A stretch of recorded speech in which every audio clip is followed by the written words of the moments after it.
La Ilustración es el periodo histórico del siglo XVIII. Nace en Inglaterra y Francia y se difunde por Europa y América. Su origen está en los nuevos descubrimientos científicos y hallazgos filosóficos, en la voluntad de salir del oscurantismo medieval y de la visión mítica del mundo para pasar a utilizar la razón, es decir, la facultad humana de pensar, observar y analizar. De esta época es el auge de disciplinas científicas como la física, la química y la biología.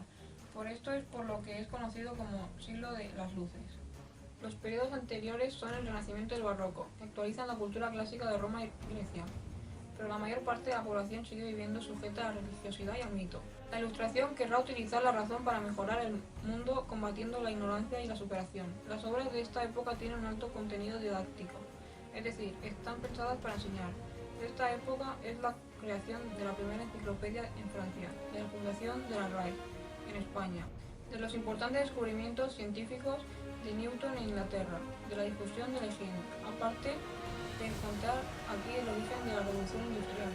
Aunque predomine la razón, se irá descubriendo que existe otra faceta fundamental del ser humano, la emoción y el sentimiento, que acabarán dando como fruto el siguiente periodo histórico que estudiaremos, el romanticismo. En el terreno artístico o estético, que es el que más nos interesa, esta época se conoce como el neoclasicismo, porque insiste en el gusto renacentista y barroco de seguir leyendo y conociendo las obras clásicas de Roma y Grecia.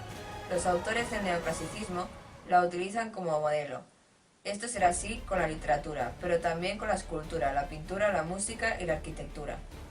Es la época del nacimiento de lo que se conoce como música clásica, destacando uno de los principales, Johann Sebastian Bach. En el ámbito de la literatura, cabe destacar la preponderancia de la voluntad pedagógica.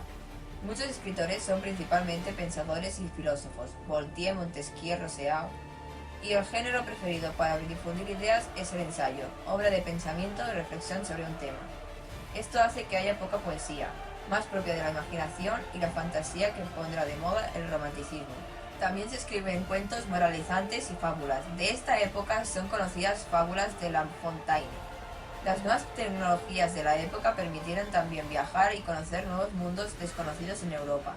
Esto puso también de moda la literatura de aventuras, con obras tan conocidas como Robinson Crusoe, de Daniel Defoe, o Los viajes de Gulliver, de Jonathan Swift. La literatura del neoclasicismo en España. Poesía. Como se ha dicho, es una época con poca poesía. Nombraremos solamente a Juan Meléndez Valdés, autor que imitará a los clásicos griegos y latinos, y a Garcilaso de la Vega, convertido ya en clásico español. Ensayo. El autor más importante es Benito Feito, autor del teatro crítico universal. No es una obra de teatro, sino un escenario metafórico donde va combatiendo, desde la razón y la ciencia, ideas que cree equivocadas por supersticiosas, mitológicas. Está formado por artículos y en cada uno desarrolla un tema concreto. Fue muy leído y conocido en la época. La fábula. Cuento. La fábula es una historia breve o cuento con finalidad moralizante. Acaba con una moraleja. Cumple con la función pedagógica, dando lecciones para vivir mejor.